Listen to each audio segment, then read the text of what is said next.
Welcome back to ET talks. ఈ మధ్య మనం ఎన్నో చిత్రాలు చూస్తుంటాం, కానీ రైతుల మీద తీసే చిత్రాలు, అందులో తెలంగాణ రైతుల మీద తీసే చిత్రాలు నిజ జీవితానికి దగ్గరలో ఉంటాయి. అలాంటి చిత్రమే అప్పుల బాధకు ఇల్లు అమ్ముకుంటే.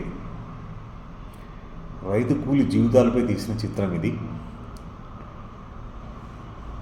ఈ చిత్రం పల్లెటూరులో రైతు కూలి వాళ్ళు బ్రతుకులు ఎలా ఉంటాయో చాలా బాగా చూపించారు డైరెక్టర్ వాయుకుమార్ గారు. అప్పుల బాధకు ఇల్లు అమ్ముకుంటే అనే టైటిల్తో మన ఊరు సినిమాలు అనే యూట్యూబ్ ఛానల్లో ఈ చిత్రం ప్రసారం అవుతుంది. ప్రతి ఎపిసోడు 25 నిమిషాల్లో డ్యూరేషన్ ఉండి 4 ఎపిసోడ్గా వస్తుంది. టైటిల్కి తగ్గినట్టుగా ఉంది మూవీ. ఈ మూవీ గంట డ్యూరేషన్ కూడా ఉంటుంది.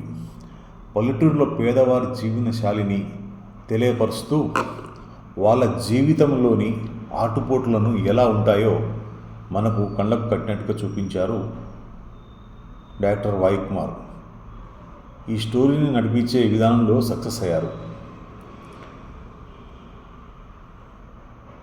పల్లెటూరు వాతావరణం, మనుషుల్లోని మంచితనం, పల్లె జీవన విధానం, ఏ విధంగా అందరూ కలిసి ఉంటారు అనేది చాలా బాగా చూపించారు.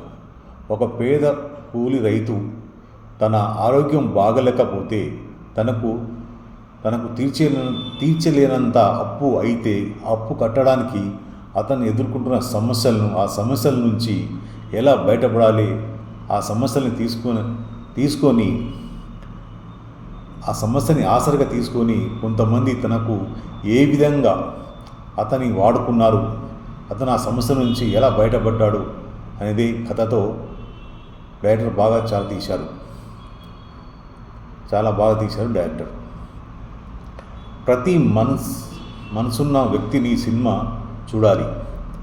ఒక రైతు కూలి ఏ విధంగా కష్టాలు అనుభవిస్తున్నాడు, వాళ్ళ జీవితాలు ఆ కష్టాలు ఎలా నలిగిపోతున్నాడు అనేది ఈ చిత్రం యొక్క ముఖ్య ఉద్దేశం. భారీ డైలాగులు, గ్రాఫిక్స్లు, గొప్ప కెమెరా పనితనం ఉండదు. అందమైన షార్ట్సు, అచ్చం మనం పల్లెలో పోయి చూసే సీన్సు, ఈ పల్లెటూరు పేద రైతులు అనుభవించే కష్టాలు మాత్రం మన కళ్ళకు కట్టినట్టుగా చూపించారు. ఈ చిత్రంలోని సీతా మహాలక్ష్మి అనే యాక్టర్ చాలా బాగా చేశారు. ప్రతి యాక్టరు, ఇందులో తీసుకున్న యాక్టర్లు మొత్తము వీళ్ళు స్టేజ్ కళాకారులు. ప్రతి సీన్ని మన నిజ జీవితంలో జరిగినట్టుగానే ఉంటుంది. కాబట్టి ఈ సినిమా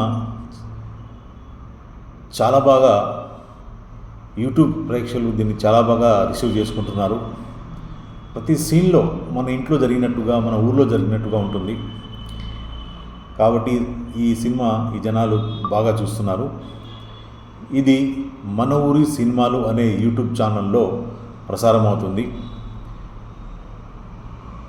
మన ఊర్లో జరిగే పంచాయతీలు, మన ఊర్లో జరిగే అవకతవకలు, ఒక చిన్న సమస్యని ఊరి పెద్ద మనుషులు ఏ విధంగా పెద్దగా చేస్తారు, మరి కొంతమంది ఏ విధంగా అతనికి హెల్ప్ చేస్తారు అనేదే ఈ చిత్రం కథాంశం.